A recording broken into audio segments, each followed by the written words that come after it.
बिस्मिल्लाहिर्रहमानिर्रहीम। अस्सलाम वालेकुम नाज़रीन, आप यूट्यूब चैनल देख रहे हैं। मैं इमरान खान हूं। मैंने आपसे कहा था कि अगले 72 घंटों में एक बड़ी इंपॉर्टेंट डेवलपमेंट होगी। पाकिस्तान तहरीक इंसाफ का काफिला जो है वो अब लाहौर पहुंच गया है और जब मैं ये वीडियो रिकॉर्ड कर रहा हूं तो इस वक्त वो लाहौर में दाखिल हो चुके हैं। बहुत सारी बातें और खबरें आ रही थी कि इनको पकड़ा जाएगा, रोका जाएगा, रास्ते में रुकावटें डाली जाएगी, लेकिन ये इनकी तादाद भी काफ़ी ज़्यादा है और ये सारे पार्लियामेंटेरियन है। अब हर पार्लियामेंटेरियन जो है वो एक गाड़ी में है तो उसके साथ भी 2-4 लोग हैं, साथ एक आधी गाड़ी और भी है, तो ये सैकड़ों गाड़ियां बन जाती हैं और बड़ी तादाद में ये लोग पहुंचे लाहौर में। रास्ते में इनका जगह जगह पे जीटी रोड से क्योंकि ये लोग आए तो ये एक पॉलिटिकल मूवमेंट भी बन गई। रास्ते में जगह जगह इनका इस्तकबाल हुआ इस काफिले का। गंडापुर साहब भी इसके अंदर हैं, बैरिस्टर घोर भी इसके अंदर हैं, बाकी जो पार्लियामेंटेरियन है पाकिस्तान तहरीक इंसाफ के, वो खैबर पख्तूनख्वा से हैं, दीगर इलाकों से हैं, वो पंजाब में इकट्ठे हो रहे हैं लाहौर में। लाहौर में इकट्ठे होने का मकसद यह है कि जो भी पाकिस्तान में आज तक कामयाब तहरीक चली है उसका आगाज लाहौर से हुआ है। पाकिस्तान में बहुत सारे इंपॉर्टेंट शहर हैं लेकिन लाहौर से जो तहरीक चलती है, पाकिस्तान का दिल है, वो फिर मंतकी अंजाम तक पहुंचती है। अब ये लाहौर के लिए जनाब निकले और रास्ते में जगह जगह कारकुनों ने फूल इनके ऊपर फेंके। पुलिस जहां पे भी कारकुन इकट्ठे होते थे पुलिस आ जाती थी, कारकुनों को धकेलती थी, पीछे हटाती थी कि आप काफिले का इस्तकबाल ना करें, इस काफिले को जाने दें। लेकिन शादरा में और कुछ और जगहों पे हमने देखा गिरफ्तारियां भी हुई, खींचातानी हुई। कुछ पाकिस्तान तहरीक इंसाफ के कारकुनों को, जो मकामी रहनुमा है, उन्हें गिरफ्तार किया गया। यासिर गिलानी साहब को मैं देख रहा था, उन्हें पुलिस ने उठा के गाड़ी में डाला। बाकी लोगों के साथ बड़ी सख्ती की। अब बड़ी तादाद में पुलिस खड़ी थी लेकिन ये काफिला फिर लाहौर पहुंच गया। लाहौर में ये लोग इकट्ठ करेंगे पाकिस्तान तहरीक इंसाफ के लोग और यहां पर हिकमत अमली बनाई जाएगी। वैसे ये कह रहे हैं कि 2-3 मकासद है आने के। नंबर 1 ये कि लाहौर आना पाकिस्तान तहरीक इंसाफ का ड्यू था। लाहौर पाकिस्तान तहरीक इंसाफ का गढ़ है इस वक्त। अगर अमली तौर पे आप ग्राउंड रियलिटी देखें तो पाकिस्तान तहरीक इंसाफ लाहौर में 90% की मकबूलियत पर है। आप एक फेयर एंड फ्री इलेक्शन करवा दें, आपको ये टाउट्स बहुत सारी कहानियां सुनाएंगे, बहुत सारे लोग बहुत सारी बातें करेंगे। मैं लाहौर का रहने वाला हूं, वहां नून लीग बहुत ताकतवर है, बड़ी मजबूत जमात है, उनकी बड़ी गहरी जड़ें हैं। लेकिन इस वक्त जो अवामी वोट है, सपोर्ट की बात नहीं कर रहा, सपोर्ट हो सकता है कि जो नून लीग का है वो भी बहुत बड़ा हो सपोर्ट बैंक, और जो सपोर्टर हैं वो पीटीआई के भी बहुत बड़ी तादाद में, लेकिन जो आम आवाम की सपोर्ट है वो पूरा का पूरा टिल्ट इमरान खान की तरफ हो गया है। खासतौर पे मरीम नवाज के वज़ीर आला बनने पे लोग बड़े मायूस हुए हैं और जिस किस्म की उन्होंने हरकतें की हैं तो लाहौरी बड़े बाशऊर हैं और उन्हें मियां नवाज शरीफ साहब की बार बार की कलाबाजियों पर और मरीम नवाज के जो इक़्तिदार का तरीका है, जिस तरीके से उन्होंने ये सब चोरी किया मैंडेट, उस पर लाहौरी बहुत नाराज हैं। और लाहौर के अंदर इस वक्त वन साइडेड गेम है। ये पाकिस्तान तहरीक इंसाफ का गढ़ है लेकिन यहां पे एस्टेब्लिशमेंट ने बड़ा जोर लगा के सारा मैंडेट चोरी करके, यानी मियां नवाज शरीफ साहब के हल्के का तो बदलना पड़ गया इनको रात के वक्त आरओ। आप अंदाजा करें, आधी रात को इन्होंने आरओ तब्दील किया कि उस आरओ ने कहा जी इतनी बड़ी धांधली मैं नहीं कर सकता, कोई 5,000-10,000 का फर्क होता मैं मियां साहब का निकाल देता। ये कौन सी धांधली है कि 70,000 वोट इधर के कम करके मैंने उधर के बढ़ाने, ये धांधली मेरे से नहीं होती। तारीख के अंदर कभी वो बंदा अपने आप को कैसे माफ करता। बहरहाल उन्हें मिल गया अपनी मर्जी का बंदा, ला के उसको लगा दिया आधी रात को, मियां साहब को जनाब इन्होंने इलेक्शन जितवा दिया। तो जिस लाहौर में नवाज शरीफ खुद अपना इलेक्शन जो है वो मिन्नतें करके और जूते पॉलिश करके जीते हों, वहां पे फिर किस तरह मुमकिन है कि पीएमएलएन बाकी बची हो। देखिए उनकी सपोर्ट, उनके अपने वर्कर, उनके अपने पक्के लोग मौजूद हैं लाहौर में, ये बात ढकी छुपी नहीं है। लेकिन आम आदमी का वोट जो फैसला कुन होता है वो सारा शिफ्ट हो गया उधर पाकिस्तान तहरीक इंसाफ की तरफ। आप जब भी वोटिंग करवाएंगे अभी इस वक्त के हालात में तो पाकिस्तान तहरीक इंसाफ जीत जाएगी। बहरहाल लाहौर में इकट्ठे हो गए। एक तो ये वजह थी कि इन्होंने इकट्ठा होना था, बड़े अरसा था ड्यू था लाहौर आना। दूसरी वजह यह थी कि ये इजहार यकजहती करने के लिए आए उन 26 एमपीएस के साथ जिनके साथ स्पीकर पंजाब असेंबली मलिक अहमद खान ने इस बुनियाद पर ज्यादती की कि आपने टिकटॉकर के खिलाफ, या टिकटॉकर वज़ीर आला या जाली मैंडेट वाली शहजादी जिसको वज़ीर आला बनाया गया है उसके खिलाफ एहतजाज क्यों किया और उसकी मौजूदगी में एहतजाज क्यों किया।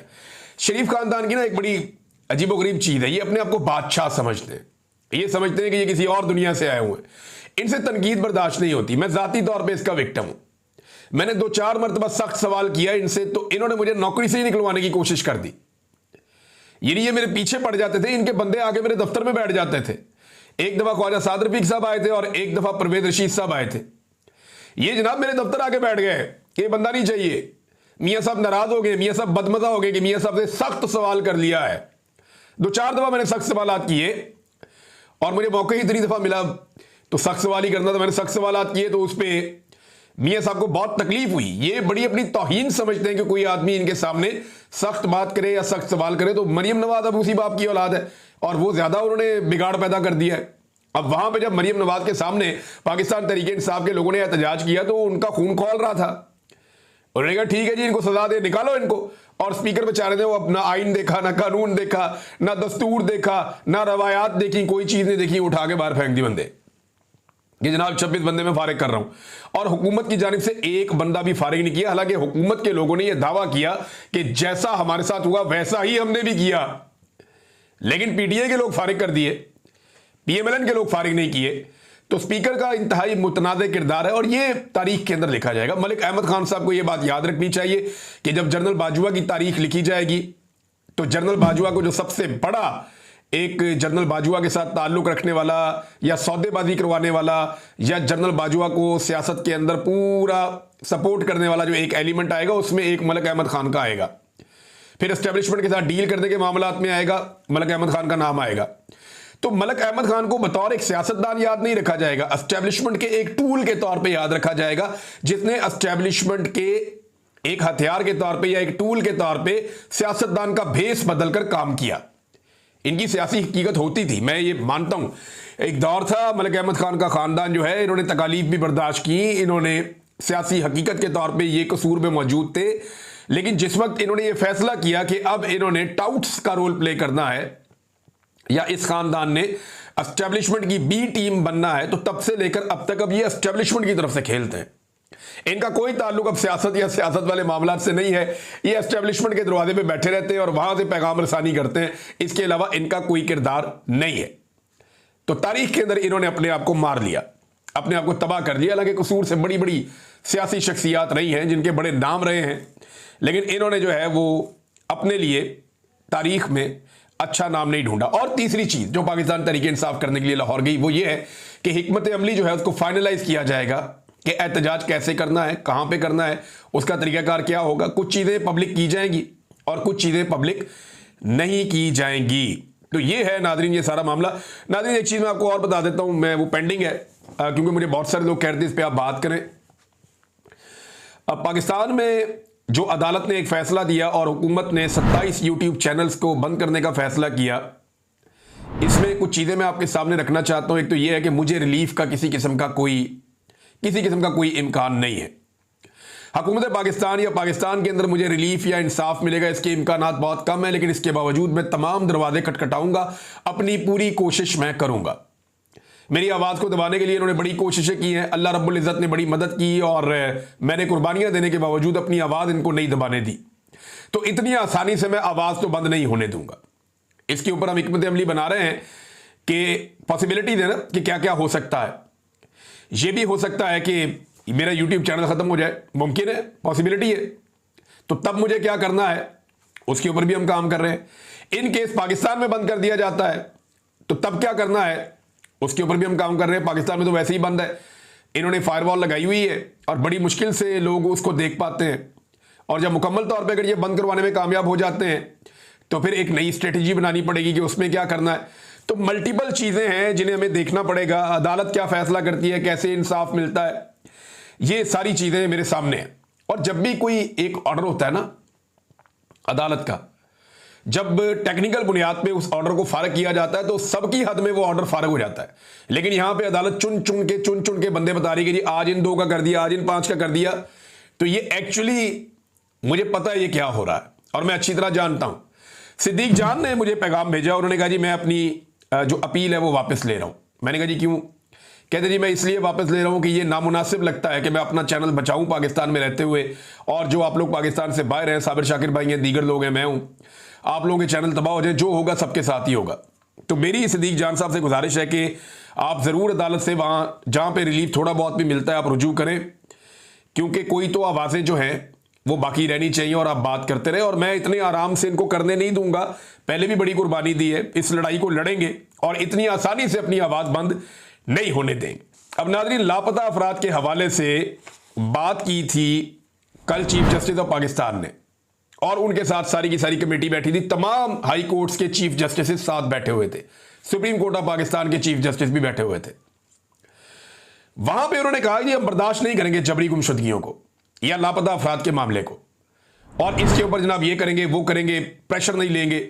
हालांकि आज भी लोग लापता होते हैं। आज की वीडियो देखें, उन्होंने कल कहा जनाब हम ये बर्दाश्त नहीं करेंगे, आज अदालत के अंदर से बंदा जो है वो अगवा हो रहा है। ये वकील साहब जा रहे हैं और वकील साहब कैमरे के अंदर मीडिया से बात कर रहे हैं, और ये पीटीआई के लोग हैं, और इनकी बैक साइड से एक बंदे आते हैं सादा कपड़ों में, एक बंदे को एक कमर से पकड़ता है, एक साइड से पकड़ता है, एक बंदा पीछे से धक्का देता है, घसीट के ले जाते हैं अगवा करके। अंदाजा करें आप, यानी सरेआम अदालत के अंदर से बंदा अगवा हो रहा है। कल चीफ जस्टिस ऑफ पाकिस्तान कह रहा है कि मैं जबरी तौर पे गुमशुदगियां लापता लोगों को नहीं होने दूंगा, और आज देखिए अब जबरी तौर पे सादा कपड़ों में लोग, ना कोई वारंट, ना कोई कागज, ना कोई पत्थर, ना दिखाया, ना अपनी शिनाख्त करवाई, ना ये बताया तुम्हारा जुर्म क्या है, बंदा पकड़ा, घसीटा, गाड़ी में डाला, ओ गए कैमरों के सामने अदालत के अंदर। ये चीफ जस्टिस साहब आपके इंसाफ के मुंह पे तमाचा है। कल जो आपने स्टेटमेंट दिया कमेटी बिठा के, सारे आपने हाई कोर्ट के चीफ जस्टिस साथ बिठाकर कहा कि जबरी गुमशुदगियों के मामले पे हम किसी किस्म का कॉम्प्रोमाइज नहीं करेंगे। आज आपकी अदालत के अंदर से घसीट कर सादा कपड़ों में लोग एक बंदे को लेकर चले गए। देखें, गिरफ्तारी होती तो इसका कानूनी तरीका होता ना। नहीं, गिरफ्तारी में ये होता है कि बंदे को पहले बताया जाता है कि आपको गिरफ्तार करने लगे हैं, किस वजह से गिरफ्तार करने लगे हैं, तो मुकदमा सामने लाया जाता है, वकील वहां मौजूद है, बाकी सारे लोग मौजूद हैं। ये पाकिस्तान में अंधेर नगरी चल रही है, चलती रहेगी। बहरहाल इस पे लापता अफराद के हवाले से जुनैद अकबर साहब ने एक स्टेटमेंट दिया। उन्होंने कहा तमाम IG साहिबान को हमने लिखा कि हमें हमारे लापता कारकुनान की मालूमात या उनकी रसाई दी जाए, लेकिन हमें नहीं दी गई कि हमारे कितने कारकुनान जेलों में हैं जिसके लिए हमने अदालत में रिट दायर कर दी है। यानी इनके बहुत सारे हजारों लोग गिरफ्तार हो गए थे, तो तहरीक इंसाफ लिस्टें जारी करती थी कि हमारे अब 50 लोग जो है अब तक लापता हैं। आखिरी जो इन्होंने लिस्ट जारी की थी उसमें 30 से ज्यादा लोग लापता थे तहरीक इंसाफ के 26 नवंबर के बाद। उसके बाद से तहरीक इंसाफ चुप है, किसी ने कोई बात ही नहीं की। इमरान खान साहब कहते थे ये जो लापता अफराद है इनके हवाले से अदालतों में जाकर रिट करो। जुनैद अकबर कह रहे हैं कि हमने जनाब IG को भी लिखा है, अदालत में भी रिट की हुई है, हमारे बंदों का कोई पता नहीं चल रहा। तो चीफ जस्टिस ऑफ पाकिस्तान ये बंदे ही आप बरामद करवा दें। आपके हाई कोर्ट के तमाम चीफ जस्टिस बैठे हुए थे, वो करवा दें बरामद। पूछ लें उन इदारों से जो उठाकर ले जाते हैं बंदों को, या ढूंढ कर दें कि ये बंदे कहां गए, जिंदा भी हैं या नहीं है। बहरहाल ये पाकिस्तान तहरीक इंसाफ के कारकुन हैं, तो इसलिए इनके लिए इस वक्त पाकिस्तान की अदलिया के दरवाजे बंद हैं और किसी किस्म का इंसाफ इनको नहीं मिलता। बेचारों को अच्छा खासा रगड़ा लगा के फिर इनके ऊपर कोई जज एहसान कर दे कि जनाब ठीक है अब आप बाहर आ जाएं, तो वो फिर भी जज का शुक्रिया अदा कर रहे होते हैं, सर आपकी बड़ी मेहरबानी। नाजरीन, एक और खबर, फजलुर रहमान साहब जो हैं वो एक ख्वाहिश का उन्होंने इजहार किया। वो जो उनकी ख्वाहिश है वो मैं आपको बता देता हूं कि फजलुर रहमान साहब ने एक्चुअली कहा क्या और गेम हो क्या रही है। देखिए, फजलुर रहमान साहब ने कहा कि मेरी तरजीह है कि खैबर पख्तूनख्वा में तब्दीली आए, लेकिन जिस जमात की अक्सरियत है उसी में तब्दीली आनी चाहिए।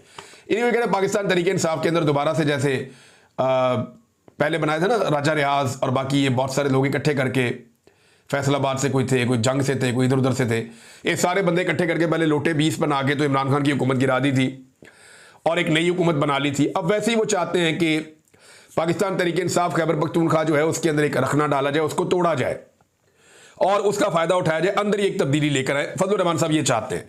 लेकिन गंडापुर साहब एक बात कहते थे कि फजलुर रहमान पे एतबार नहीं किया जा सकता क्योंकि इनका बाप भी इन पे एतबार नहीं करता था और वो ये कहता था कि इसके सामने मैंने बात नहीं करनी, ये मेरी बातें सुन के जाके बताता है एजेंसियों को। ये गंडापुर साहब की बात बड़ी मायूब लगती थी, लेकिन अब कुछ चीजें जो हैं वो बड़ी अजीब तरीके से सामने आ रही है। फजलुर रहमान साहब, मैं आपको एक बात बता दूं जो मेरे पास इंफॉर्मेशन है उसके मुताबिक, और ये फजलुर रहमान साहब की पार्टी के लोग भी जानते हैं और वो खुद भी कहते हैं, और मेरे पास जो इंफॉर्मेशन है वो फर्स्ट हैंड है, फजलुर रहमान किसी भी सूरत में किसी भी अपोजिशन के इत्तेहाद में एस्टेब्लिशमेंट की मर्जी के बगैर शामिल नहीं होंगे, ना कोई फाल किरदार अदा करेंगे। अगर एस्टेब्लिशमेंट शामिल हो जाए या एस्टेब्लिशमेंट जो है वो चाहेगी तो वो कदम उठाएंगे। फर्ज करें एस्टेब्लिशमेंट न्यूट्रल हो जाती है तो तब फजलुर रहमान साहब जो है वो अपना सियासी फायदा देखेंगे। वो ये देखेंगे मैंने इधर जाना, ये इधर जाना, मुझे सियासी फायदा कहां पे है एस्टेब्लिशमेंट के न्यूट्रल होने की सूरत में। इस वक्त वही फजलुर रहमान साहब जो हुकूमत को दिन रात बुरा कहते हैं, जो कहते हैं जाली हुकूमत है, जो कहते हैं फ्रॉड हुकूमत है, जो कहते हैं महंगाई लेकर आ गए, जो कहते हैं गलत इनकी पॉलिसीज हैं, जो कहते हैं ये इसराइल को तस्लीम क्यों करने जा रहे हैं, जो हर बात के ऊपर एतराज करते हैं, जो हर बात के ऊपर नुक्ताचीनी करते हैं, आज वही फजलुर रहमान उसी हुकूमत के साथ बैठ के ये सौदा कर रहे हैं कि हमने ज्यादा से ज्यादा सेनेटर खैबर पख्तूनख्वा में कैसे हासिल करने। ये है बात। यानी इनके जो टोटल बनते हैं ना, अगर ये बड़ा भी जोर लगाएं तो इनके 3 सेनेटर बन जाते हैं, लेकिन वो कहते हैं जी हम 5 सेनेटर अपने बनाएंगे। अब ये 2 कैसे बनाएंगे, इनको वोट कौन डालेगा? यही बात है ना, लोटाइज्म होगा। वहां पे पैसा दिया उससे वोट ले लिया, वहां पैसा दिया उससे वोट ले लिया, इस बंदे को लालच दे दिया, उस बंदे को लालच दे दिया, उससे वोट ले लिया। तो अब ये फजलुर रहमान साहब और बाकी लोग जो है ये इंसानों की मंडी लगाने जा रहे हैं ये आलम दीन, लेकिन इंसानों की मंडी सेनेट की 1 नशिस्त के लिए, 2 नशिस्त के लिए ये लोग लगाएंगे।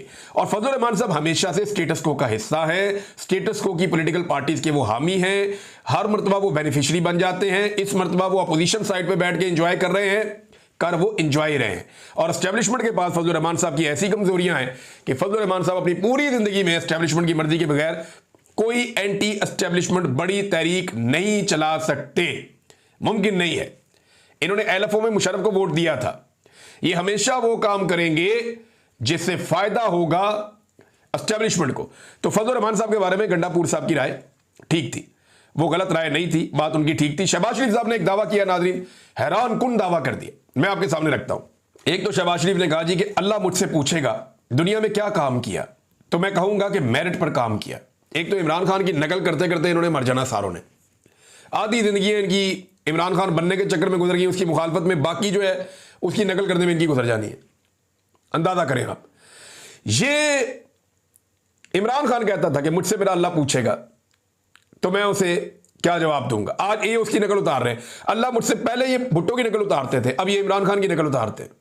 अल्लाह मुझसे पूछेगा दुनिया में क्या काम किया, तो मैं कहूंगा कि मेरिट पर काम किया। मियां साहब आपका अपना वजूद मेरिट के खिलाफ है। 17 सीटों के ऊपर आपको लाकर वजीर आजम बना दिया, ये कौन सा मेरिट है? जबरदस्ती आपको, आपके बेटे को, आपकी भतीजी को, आपके भाई को, सारों को जाली इलेक्शन जितवाया गया, ये कहां का मेरिट है? आपका वजूद मेरिट के खिलाफ है। आप लोग खुद मेरिट की नफी है, आपके मुंह से तो मेरिट का लफ्ज ही अच्छा नहीं लगता। आपने उठा के सारे रिटायर और हाजिर सर्विस जर्नलों को बड़े बड़े ओहदों के ऊपर बिठा दिया है, ये मेरिट है? और भाई जो लोग सिविलियन हैं, जो ट्रेंड है इस काम के लिए, जिन्होंने तालीम हासिल की इस काम के लिए, उनको हटा के आप यूनिफॉर्म वाले लोगों को ला कर बिठा रहे सिर्फ इसलिए कि आपने बूट पॉलिश करनी है, ये मेरिट है आपका? यानी ये तो मेरिट नहीं हो सकता, सवाल ही पैदा नहीं होता कि ये मेरिट हो। आपने DGISI को स्टेटस दे दिया अपनी काबीना के अंदर, ये पहली दफा आपने किया, ये मेरिट है आपका? आपने वजीरों की एक फौज बना दी है, ये मेरिट है आपका? यानी ये मेरिट कोई नहीं है, ये सिर्फ आप 2 नंबरी कर रहे हैं मियां साहब। और मियां साहब का अगला स्टेटमेंट है, वो कहते हैं जी मैंने मुश्किल हालात में हुकूमत संभाली थी। 2023 में अक्सर लोगों का ख्याल था कि मुल्क दिवालिया हो जाएगा, लेकिन मुझे यकीन था कि दिवालिया नहीं होगा। देखिए, एक तो मुश्किल हालात में आपने हुकूमत नहीं संभाली, आपके लिए हालात बहुत मुश्किल थे, अवाम आपसे नाराज थी, ये मुश्किल थी। लेकिन एक बात आपने ठीक की है कि 2023 में लोगों का ख्याल था कि मुल्क दिवालिया हो जाएगा, और सबसे बड़ा ख्याल ख्वाजा आसिफ का था और आप लोगों का अपना था, और हम वो रिपोर्ट कर रहे थे। 2022 में किसी का ख्याल नहीं था कि ये मुल्क दिवालिया हो जाएगा, क्योंकि जब इमरान खान वजीर आजम था तो आप एक मुझे कोई लाकर दिखाएं चीज या डाटा या कुछ जिसमें कोई ये आगाह किया गया हो या इस खदशे का इजहार किया गया हो या किसी वजीर ने ये कहा हो कि ये मुल्क दिवालिया होने जा रहा है। एक बंदा नहीं कह रहा था, मीडिया भी नहीं कह रहा था, कोई नहीं कह रहा था इमरान खान के दौर में कि मुल्क दिवालिया होने जा रहा है। 2022 में इमरान खान की हुकूमत के गिरने के वक्त तक कोई नहीं कह रहा था कि मुल्क दिवालिया होने जा रहा है। आप इक्तदार में आए, आपने इकोनॉमी का बेड़ा गर्क किया, लोग आपके खिलाफ हो गए, आपने गलत फैसले किए, उनके नतीजे में 2023 में जाके 1 साल के अंदर आपने वो तबाहियां फेरी कि मुल्क दिवालिया होने लगा था। फिर आपने इसका हल क्या निकाला? आपने अवाम का दिवालिया निकाल दिया, अवाम का जो आपने खून निचोड़ लिया, और वो पैसा इकट्ठा करके आपने दुनिया को बताया हम दिवालिया नहीं हो रहे। आज पाकिस्तान की अवाम जो है ना, आधी अवाम पाकिस्तान की गुर्बत की लकीर से नीचे जा रही है। ये बेड़ा गर्क आपने किया इस मुल्क का। पाकिस्तान को लाखों लोग, 30 लाख लोग पाकिस्तान को आपके आने के बाद से पाकिस्तान को छोड़कर चले गए। सरमायाकार बड़ी तादाद में, लाखों की तादाद में पाकिस्तान को छोड़कर चले गए। लोग पाकिस्तान से सरमाया निकाल कर लेकर जा रहे हैं। 50 साल की कम तरीन सरमायाकारी आपके दौरे हुकूमत में हुई है। कोई पाकिस्तान में पैसा लगाने के लिए तैयार नहीं है। दहशतगर्दी कहां से कहां पहुंच गई है। बेड़ा गर्क कर दिया आपने इदारों का, अदालतों का, पार्लियामेंट का, हर चीज का। और आप ये कह रहे हैं कि आपने मुल्क को दिवालिया से बचा दिया। आप इखलाकी दिवालियापन का शिकार है और आपने पूरे पाकिस्तान की आवाम को दिवालिया कर दिया है। सिर्फ आपने एक काम किया कि लोगों से निचोड़ के पैसा इकट्ठा किया, और अब आप साबित कर रहे हैं कि दिवालिया नहीं हुआ। वो करने भी आप ही आए थे, कर भी आप ही रहे थे और बचाया पाकिस्तान की आवाम ने है। आवाम ने कीमत चुकाई है दिवालिया से बचने की। आपकी तो फैक्ट्रियां चल रही हैं, आपके बच्चों के तो काम चल रहे हैं, आपके तो ठेके बांटे जा रहे हैं, आपके मामला तो आज भी कंट्रोल्ड है। पाकिस्तान के बाहर अंदर हर तरफ आपकी चीजें, आपकी तो मौजें ही मौजें हैं। इलाज आज भी आप लोग पाकिस्तान से बाहर जाके करवाते हैं। आपके स्विमिंग पूल में तो गर्म पानी मौजूद होता है नहाने के लिए। आप तो एक लग्जरी लाइफ गुजार रहे हैं। आम आदमी से पूछे जिसने ये दिवालियापन बर्दाश्त किया है और जिसकी अपनी पसली टूट गई है पाकिस्तान को संभालते संभालते, और ये आप लोगों ने किया। ये लोग नाजरीन पाकिस्तानियों को ना जख्म देते हैं और जख्म देने के बाद ना उनके ऊपर नमक छिड़कते हैं।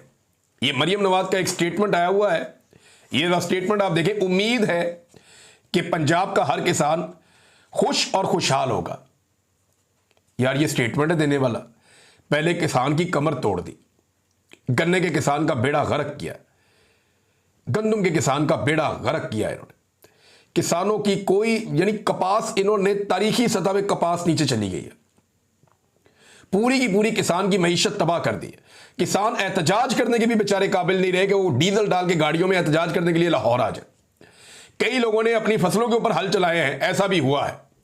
किसान का बेड़ा गर्क करके उसको मुकम्मल तौर पे तबाह करके ये खातून कह रही है कि उम्मीद है कि पाकिस्तान का हर किसान खुश और खुशहाल होगा। हद नहीं हो गई। अब ये किसान को थोड़े थोड़े पैसे बांटेंगे कि आओ खैरात पे लग जाओ तुम भी।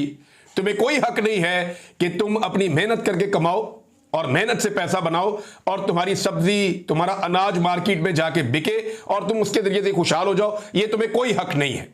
हमने खुशहाल करना है गैर मुल्की किसान को जिसकी गंदम हमने इंपोर्ट करनी है। हमने गैर मुल्कियों को खुश करना है, हमने ताजर को खुश करना है, हमने मिडल मैन को खुश करना है, हमने किसान को खुश नहीं रहने देना। किसान की गंदम पड़ी रही, खरीदने वाला ही कोई नहीं था। वो बेचारे ने नुकसान के अंदर गंदम बेची है, ये कह रहे हैं जी खुशहाल हो गया किसान। ये पहले जख्म देते हैं, उसके बाद नमक छिड़कते हैं। ये इनका तरीका वारदात है और ये भीख पे लगाना चाहते हैं सारी कौम को। किसान तो हमेशा से खुद कफील है, लेकिन आप लोगों ने किसान को दीवार के साथ लगा दिया। एक अतर मन अल्लाह साहब का नाज़रीन स्टेटमेंट है और अतर मन अल्लाह साहब ये कहते हैं कि ताकतवर तबका पुलिस को कंट्रोल कर रहा है, जबकि कानून के मुताबिक पुलिस को आज़ाद और गैर जानिबदार होना चाहिए। बात बिल्कुल ठीक है, लेकिन अतर मन अल्लाह साहब, मैं एक बड़े ताकतवर आदमी के साथ एक दिन बैठा था, उनसे मैं बात कर रहा था, डिस्कशन हो रही थी, तो उन्होंने मुझे कहा कि हम कंट्रोल करते हैं पूरे निज़ाम को पुलिस के ज़रिए से, यानी हमारे 90% काम हम पुलिस से लेते हैं। क्योंकि मैंने सवाल किया था कि कराची में आपने पुलिस के सामने सरेंडर कर दिया जब पुलिस ने छुट्टियां लेना शुरू कर दी। वो कैप्टन सफदर वाला वाकया आपको याद होगा, कायद आज़म के मज़ार के ऊपर इसने उछल कूद की थी, उसके बाद कैप्टन सफदर को गिरफ्तार कर लिया गया था और कैप्टन सफदर की गिरफ्तारी के अंदर एक दरवाज़ा तोड़ा गया था होटल का, मरियम नवाज जहाँ पर ठहरी हुई थी। उसके बाद जनाब पुलिस छुट्टियों पर जाना शुरू हो गई क्योंकि IG के ऊपर सख्ती कर दी थी कहीं ISI के ऑफिसर ने वहाँ पर, और फिर वो अफसर भी वहाँ से हटा दिए गए, तो फौज बैकफुट पे चली गई थी। तो मुझे उस ऑफिसर ने कहा जी हम अपने 90% गंदे काम जो हैं या अपने जो मामला हैं वो पुलिस से करवाते हैं, और पुलिस अगर हमारा साथ ना दे तो हमारे हाथ पांव फूल जाते हैं। और यही हुआ था कि जनरल बाजवा को वो फैसला लेना पड़ा और बैकफुट पे जाना पड़ा। ये मुझे अच्छी तरह याद है। बहरहाल ये क्योंकि एक वाकया था मुझे याद था। अब तक के लिए इतने अपना ख्याल रखिएगा, अपने चैनल का भी अल्लाह हाफ़िज़।